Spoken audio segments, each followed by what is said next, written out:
Hello friends, class 10 से अपना नया लेक्चर स्टार्ट करते हैं। चैप्टर चल रहा है हमारा अर्थमेटिक प्रोग्रेशन। ये चैप्टर सीबीएसई और आईसीएसई दोनों सिलेबस में मौजूद है। चलिए, क्वेश्चन आपके स्क्रीन पर आ रहा है। एक शानदार क्वेश्चन है। If m times the mth term of the AP is equal to n times the nth term, ध्यान से देखिएगा।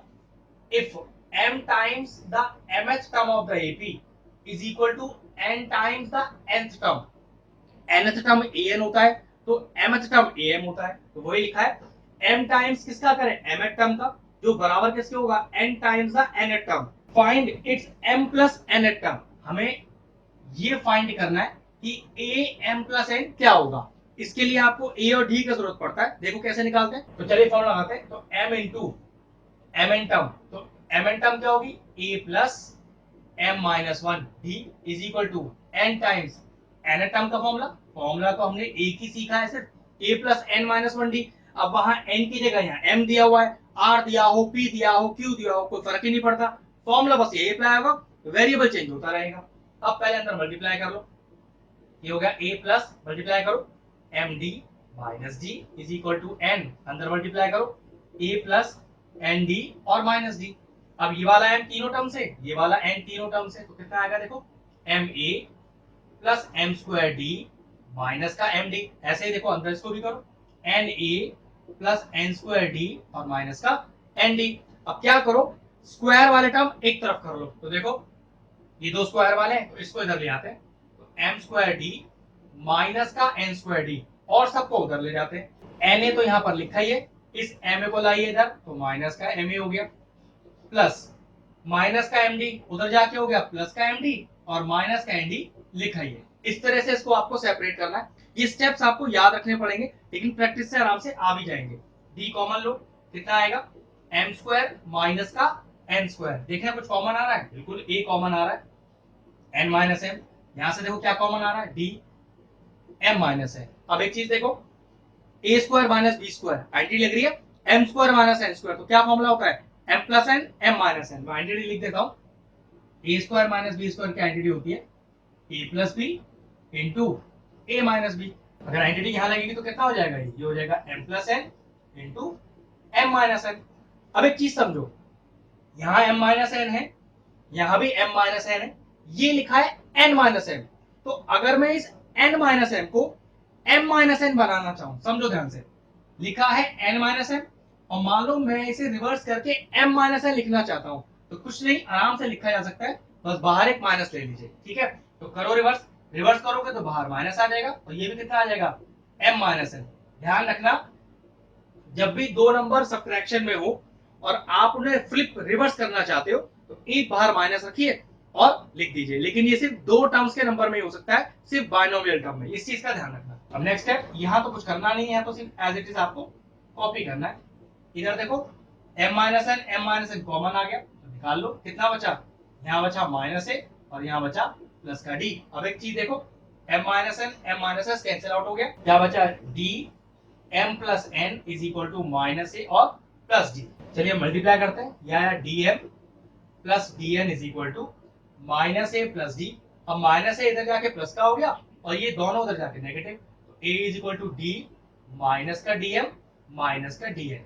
तो देखो ए का वैल्यू यहां से आ गया, जो मैंने डी की टर्म्स में निकाला। अब देखो आंसर कैसे आएगा, क्या सॉल्व करना है? ए एम प्लस एन का वैल्यू निकालना है। फॉर्मूला क्या हो गया?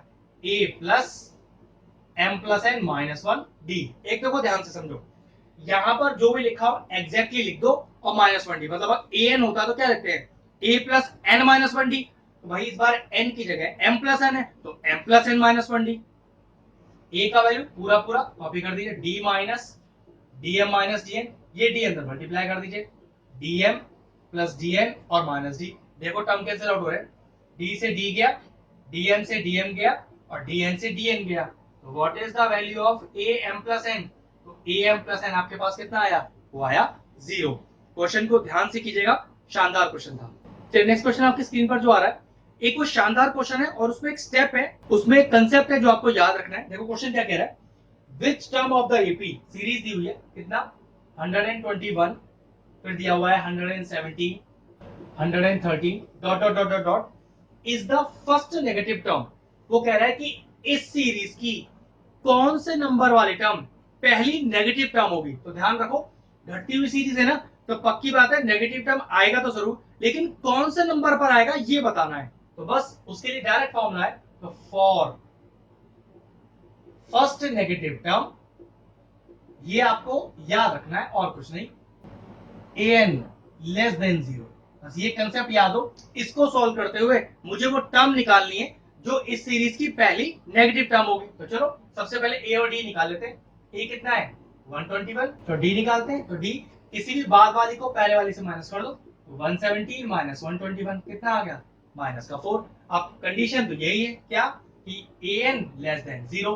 कंडीशन याद रखनी है फर्स्ट नेगेटिव टर्म निकालने के लिए, ठीक है। तो फॉर्मूला लगाओ, a plus n minus one D less than zero, डालो सारे वैल्यूज। तो a plus n minus one, D कितना है minus four less than zero, चलो मल्टीप्लाई करो अंदर। तो 121 माइनस का 4n प्लस का 4 less than zero, 121 plus 4 125 minus 4n less than zero. अब 125 को उधर ले जाओ, तो माइनस का 4n लेस देन माइनस का 125। अब ध्यान रखिएगा जब भी ये लेस देन और ग्रेटर देन के साइन हो, मतलब इन्हें बोलते हैं इनइक्वालिटीज। अगर इनइक्वालिटी बीच में हो और आपके वेरिएबल पर नेगेटिव साइन हो, तो नेगेटिव साइन तो देखो हटेगा ही हटेगा, लेकिन वो क्या करेगा, इस इनइक्वालिटी को रिवर्स कर देगा नेगेटिव साइन हटने पर। लेस देन है तो ग्रेटर देन बन जाएगा, ग्रेटर देन है तो लेस देन बन जाएगा। तो देखो जरा अगला स्टेप एन, क्योंकि लेस देन है ना, तो ग्रेटर देन 125 और अपॉन 4। ध्यान रखना जब भी इनइक्वालिटी हो और आपके वेरिएबल पर नेगेटिव साइन हो, तो नेगेटिव साइन हटने पर ये इनइक्वालिटी रिवर्स हो जाएगी। यहाँ लेस देन थी ना, तो यहाँ ग्रेटर देन हो गई, माइनस से माइनस चला गया। तो कितना आया एन ग्रेटर देन 125 अपॉन 4। अब जरा इसको डिवाइड कर लेते हैं, क्योंकि एन आपका डेसिमल या फ्रैक्शन तो हो नहीं सकता। 4 3 12, 5 आ गया, तो 4 1 4, 1 डॉट लगा के 0 लगाया, 4 2 8 और फिर एक 0 आ गया, 4 5 20। n बड़ा है 31.25 से, मतलब n की वैल्यू बड़ी है 31.25 से। तो 31.25 से पहला बड़ा इंटीग्रल नंबर कौन है, तो पक्की बात है वो पहला नंबर 32 ही होगा। तो इस सीरीज की जो 32nd टर्म है वो पहली नेगेटिव टर्म आएगी। फिर समझ लो n बड़ा है 31.25 से, तो 31.25 से पहला बड़ा इंटीग्रल नंबर 31.25 से बड़ा, पक्की बात 32 ही होगा। तो इस सीरीज की 32 टर्म जो होगी वो पहली नेगेटिव टर्म होगी। बस ये कंडीशन आपको याद रखनी है कि an लेस देन जीरो लेकर चलना है, और n का वैल्यू आया 32। नेक्स्ट क्वेश्चन देखो आपके स्क्रीन पर आ रहा है कि how many multiples of 4 lie between 10 and 250, मतलब 10 और 250 के बीच में 4 के कितने सारे मल्टीपल हैं। अब 4 के कितने सारे मल्टीपल के लिए पहले 4 के मल्टीपल्स की सीरीज लिखनी पड़ेगी जो 10 से और 250 के बीच में हो। तो देखो 4 का मल्टीपल जो 10 के बाद आता हो, 4 3 12, 4 4 16, 4 5 20, dot dot dot dot dot. अब 250 से पहले 4 का मल्टीपल 248, ठीक है। ये आप डिवाइड करके देख लो 248 ही आएगा। 248 को अगर आप 4 से डिवाइड करोगे तो एग्जैक्टली चला जाएगा, ठीक है। अब बताने कि ये कितने सारे हैं, तो देखो जरा ध्यान से। फर्स्ट टर्म पता है, हाँ 12 आ गई। कॉमन डिफरेंस बाद में से पहला वाला माइनस करो, तो कितना आ गया 4। और क्या लास्ट टर्म पता है, हाँ जी ये भी पता है 248। तो ए पता है, डी पता है, ए एन पता है, क्या निकालना है, एन निकालने के लिए रह गया। फॉर्मूला तो एक ही है, a n is equal to a plus n minus one d. तो 248 इज इक्वल टू ए कितना है 12 प्लस एन माइनस वन, और डी कितना है 4। अब अगला स्टेप देखो, तो 12 प्लस अंदर मल्टीप्लाई करो 4n माइनस 4, और ये आ गया 248। 12 माइनस 4 आ गया 8 प्लस 4n, इधर लिखा है 248, माइनस करो 8 तो कितना आ गया 248 minus 8 is equal to 4n। ये बच गया 240 डिवाइडेड बाय 4, क्योंकि यहाँ 4 आ रहा था मल्टीप्लाई में, तो यहाँ डिवाइड में हो जाएगा, कैंसिल करो 60 आ जाएगा। तो पक्की बात है टोटल 60 टर्म्स हैं 10 और 250 के बीच में जो 4 के मल्टीपल्स हैं। बस ध्यान रखना है कि 10 और 250 के बीच में पहले 4 के मल्टीपल की सीरीज लिखनी है। 4 का पहला मल्टीपल 10 के बाद 12 ही आएगा, फिर 4 के टेबल लिखते रहो। अब आखिरी नंबर 248, अगर आपको नहीं पता चल रहा तो 247, 246, 249 इनको डिवाइड करके देख लो 4 से, जो लास्ट एग्जैक्ट नंबर जाएगा बस वही आखिरी नंबर हो जाएगा आपका। आ गया आंसर। नेक्स्ट क्वेश्चन आपकी स्क्रीन पर आ रहा है, ये भी एक शानदार क्वेश्चन है। How many 3 digit numbers are divisible by 7, मतलब 3 डिजिट के कितने ऐसे नंबर हैं जो 7 से डिवाइड होते हैं। तो देखो 3 डिजिट के नंबर स्टार्ट कहां से होते हैं 100 से, और आखिरी नंबर क्या होगा 999। तो पहले हमें सीरीज ढूंढनी पड़ेगी कि 7 से डिवाइड होने वाले नंबर स्टार्ट कहां से होंगे। तो देखो जरा, अब देखो तरीका बता देता हूँ। 100 को डिवाइड करो 7 से, क्योंकि 7 से डिविजिबल देखने हैं ना। तो देखो 7 1 7, ध्यान से समझना, ये तरीका आप पिछले वाले क्वेश्चन में भी लगा सकते हो। 7 4 28, कितना रहेगा बैलेंस 2। तो ध्यान रखो यहां पर कितना नंबर और एक्स्ट्रा हो कि ये 7 से चला जाए। तो पक्की बात, 2 तो पहले से ही बैलेंस है। अगर सोचो 5 और बैलेंस मिल जाए तो 5 + 2 7 चला जाएगा ना। तो वो बैलेंस आप अपने पहले नंबर में जोड़ दो। ये होता है तरीका ढूंढने का। फिर समझ लो, जो भी आपका बैलेंस आया उसमें और कितना नंबर जोड़े कि 7 से पूरा डिवाइड हो जाए। तो 2 में अगर 5 जोड़ो तो 7 पूरा आ जाएगा और 7 7 से डिवाइड हो जाएगा। तो वही बैलेंस नंबर अपना पहले टर्म में जोड़ दो। बस अब तो 7 7 के मल्टीपल ये 7 जोड़ते जाओ, कितना आएगा 112, फिर ऐसा आएगा 119 डॉट डॉट डॉट डॉट। अब 999 से पहले या 999 ही ऐसा नंबर तो नहीं जो 7 से डिवाइड होता हो, तो कुछ मत करो। तो पहले 7 से डिवाइड कर लो 999 को, अभी पता चल जाएगा कि आखिरी नंबर कौन सा होगा आपका। 7 1 7, 2 आ गया, 9 उतारा, 7 4 28, 1 आ गया, 9 उतारा, 7 2 14 और कितना आ गया 5। अब ध्यान रखना, जब आखिरी नंबर निकालते हैं तो जो भी आपका रिमाइंडर आ रहा हो उससे अपने आखिरी नंबर से माइनस कर दो। मतलब 999 में से अगर 5 माइनस करोगे तो आपको वो आखिरी नंबर मिल जाएगा जो 7 से जा रहा है। फिर समझ लो, पहला नंबर ढूंढने के लिए जो रिमाइंडर आता है उस रिमाइंडर में कितना जोड़ दें कि नंबर 7 से चला जाए, वो रिमाइंडर जोड़ना होता है। और आखिरी नंबर निकालने के लिए जो भी रिमाइंडर आता है उसे अपने आखिरी वाले नंबर से माइनस कर दो। बन गई सीरीज। ए कितना है 105, डी कितना है 112 माइनस 105। तो 112 माइनस 105 कितना आया 7, और लास्ट टर्म कितना है आपके पास, ये है 994। बस फॉर्मूला तो एक ही है अपने पास, क्या, a n is equal to a plus n minus 1 d. डालिए 994 is equal to 105 plus n minus 1 d. 105 को इधर ले आइए, तो 994 माइनस का 105 is equal to n minus 1 into 7। चाहो तो 7 मल्टीप्लाई करके भी सॉल्व कर सकते थे। ये आ गया आपके पास 889 डिवाइडेड बाय 7 कर दो is equal to n minus 1। क्यों, मल्टीप्लाई में ना 7 तो डिवाइड में आ जाएगा। कैंसिल करो, तो 7 1 7, 1 कैरी आ गया, तो 7 2 14, 4 कैरी आ गया, 7 7 49, तो 127। ये माइनस 1 भी इधर आ गया, प्लस 1 n, n कितना आया 128। तो इसका मतलब ये हुआ 100 और 999 के बीच में ऐसे टोटल 128 नंबर है जो 7 से जाते हैं। चलिए नेक्स्ट क्वेश्चन आपकी स्क्रीन पर आ रहा है। एक छोटा सा क्वेश्चन है, कह रहा है कि if k minus 3, 2k plus 1 and 4k plus 3 are the three consecutive terms of AP, find the value of k। देखो यार, तीन टर्म देखते कौन कौन सी है। पहली है k माइनस 3, दूसरी दी है 2k प्लस 1 और तीसरी है 4k प्लस 3। कह रहा है कि तीनों की तीनों टर्म एपी में है, आप मुझे k का वैल्यू निकाल दो। तो अगर तीनों टर्म एपी में है तो पक्की बात इनका कॉमन डिफरेंस सेम होगा।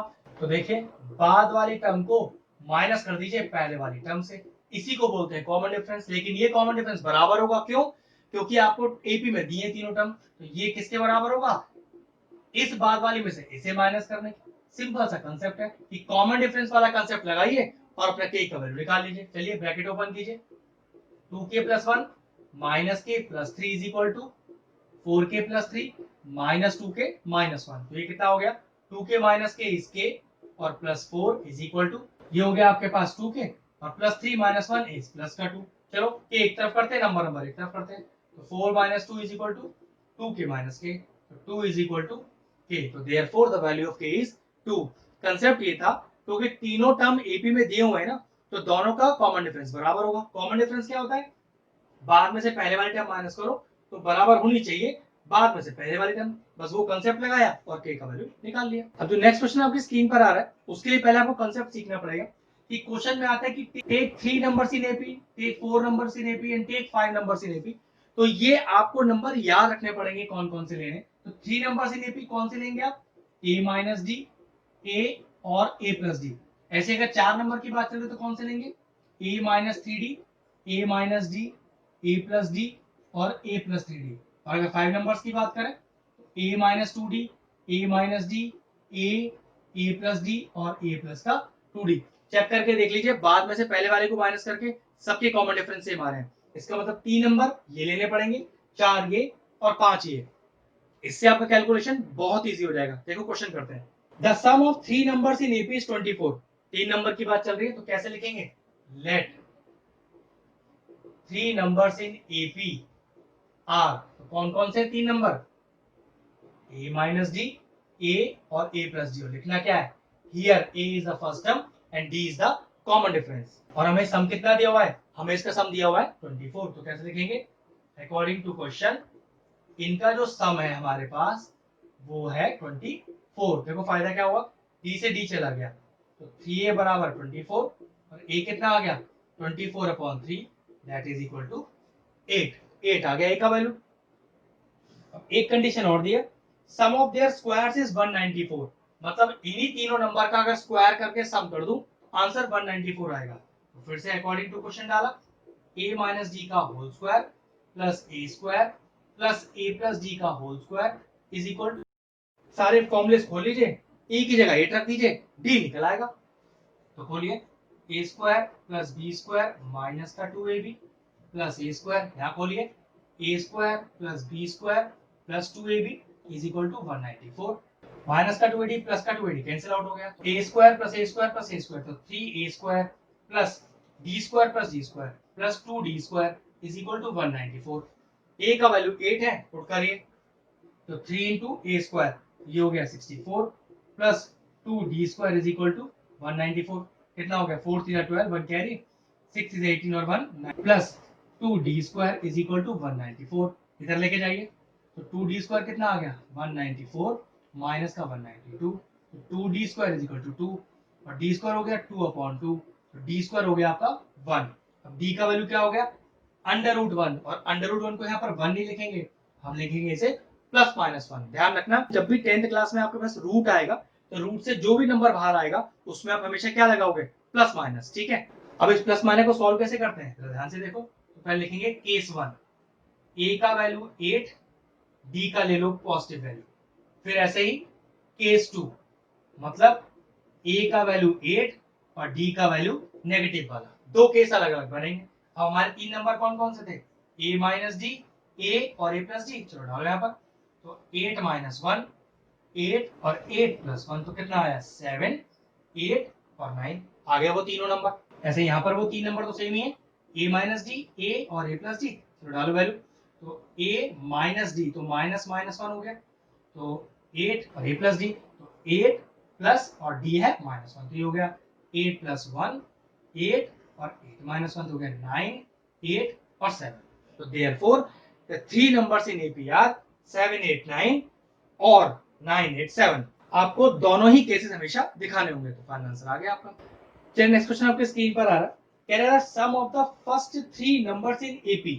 तो तीन नंबर इन एपी कौन से लेंगे, बिल्कुल वैसे ही लिखना है। फिर से let three numbers in AP are, कौन कौन से, a माइनस डी, a और a प्लस डी। और क्या कह रहा है, द सम इज 42। तो चलिए जोड़ के ना 42 कर दीजिए। According to question a minus d plus a plus d is equal to 42। d से d कट गया तो 3a बराबर 42 और a कितना आ गया 42/3, तो 3 1 जा 3 और 3 4 जा 12। देखो a का वैल्यू कितना आ गया 14। एक कंडीशन और दी होगी, the product of first and third term is 52। मतलब according to question product of first term and third term, इन दोनों टर्म्स का प्रोडक्ट दिया हुआ है। तो first term into third term, और इसका प्रोडक्ट हमें दिया कितना है, वो दिया है 52। तो देखो a minus b, a plus b, तो what is a plus b into a minus b, a square minus का b स्क्वायर, मतलब a स्क्वायर माइनस का d स्क्वायर, क्योंकि यहाँ d दिया हुआ है। a का वैल्यू डाल दीजिए, a स्क्वायर a का वैल्यू 14, तो 14 का स्क्वायर 196 माइनस का d square is equal to 52। लाइए 52 इधर और d स्क्वायर को उधर ले जाइए, तो 196 minus 52 is equal to d square. ये कितना आ गया 144 is equal to d square. बताइए d पे से स्क्वायर तो 144 पे रूट आ जाएगा। देखो फिर से रूट आ गया, और रूट से जब भी कोई टर्म बाहर आएगा तो कैसे आएगा, d is equal two plus minus का 12। अब हमें क्वेश्चन क्या फाइंड करना है वो देख लेते हैं। कह रहा है find the first term and the common difference. तो बस आंसर तो आ गया, फर्स्ट टर्म कितना है 14 और कॉमन डिफरेंस कितना है प्लस माइनस 12। चलिए नेक्स्ट क्वेश्चन आपके स्क्रीन पर आ रहा है। क्वेश्चन कह रहा है the angles of a triangle are in AP. अब एक ट्रायंगल में कितने एंगल्स होते हैं, तीन ही होते हैं, तो यहाँ पे तीन नंबर लेने पड़ेंगे आपको एपी वाले। ध्यान रखना बस ये तीनों एंगल इस बार बस ये तीनों एंगल इस बार ट्राइंगल के एंगल्स को डिनोट कर रहे हैं। Let 3 angles of triangle are a minus d degree, a degree और ए प्लस डी डिग्री। और एक कंडीशन पता है कि the sum of angles of a triangle is 180। तीनों एंगल को जोड़ के 180 कर सकते हैं अकॉर्डिंग टू क्वेश्चन। लिख दीजिए a minus d plus a plus d is equal to 180। तो कितना आ गया, d से d कट गया तो 3a बराबर 180, a कितना आ गया 180 अपॉन 3। तो कितना आ गया आपके पास a का value, that is equal to 60 degree. अब क्वेश्चन में कंडीशन और गिवन है, ध्यान से देखो। The greatest angle is twice the least. अब कैसे पता चलेगा इसमें सबसे बड़ा और सबसे छोटा कौन सा? तो पक्की बात है जो बाद वाला एंगल है वो सबसे बड़ा है और a plus D positive value है और ये a बाय सबसे छोटी। तो कह रहा है जो अकॉर्डिंग टू क्वेश्चन डाल के तो कह रहा है सबसे बड़ा एंगल तो जो a प्लस डी है वो ट्वाइस है किसके, सबसे छोटे एंगल के। तो ये लीजिए तो सबसे बड़ा एंगल ट्वाइस है सबसे छोटे एंगल के। सॉल्व कर लीजिए, a का वैल्यू पता ही है तो a plus d is equal to 2a minus 2d। a एक तरफ कर लीजिए, d एक तरफ कर लीजिए तो d plus 2d is equal to 2a minus a। तो 3d is equal to a, तो 3d इज इक्वल टू 60 और d का वैल्यू कितना आ गया, d का वैल्यू आ गया 60 upon 3 that is equal to 20। अब चेक कर लेते हैं क्या हमें फाइंड क्या करना है। कह रहा find the angles of a triangle. बस हो गया काम। तीन एंगल कौन से लेट लिए हैं, a माइनस डी, a और a प्लस डी। वैल्यू डाल दीजिए, ये हो गया 60 माइनस 20, 60 और 60 प्लस 20, ये हो गया आपके पास 40 डिग्री, 60 डिग्री और 80 डिग्री। तो therefore three angles of a triangle are 40 degree, 60 degree and 80 degree. तो आज का लेक्चर यहीं फिनिश करते हैं। क्वेश्चंस काफी अच्छे थे, नए ट्रिक्स और नए लॉजिक्स भी सीखे, उन्हें अच्छे से प्रैक्टिस कीजिएगा। तो लेक्चर फिनिश करते हैं। अगर हमारे व्यूअर्स को हमारे वीडियोस पसंद आ रहे हैं तो हमारे चैनल को सब्सक्राइब कर लें और साथ में लगे बेल आइकन को भी हिट कर दें। आपको अगर मैथ से जुड़ा कोई क्वेरी है किसी भी क्लास के लिए तो वो आप मुझे व्हाट्सएप कर सकते हैं, जो नीचे नंबर आ रहा है। आपका जो सोल्यूशन है मैं जल्दी से जल्दी देने का कोशिश करूंगा।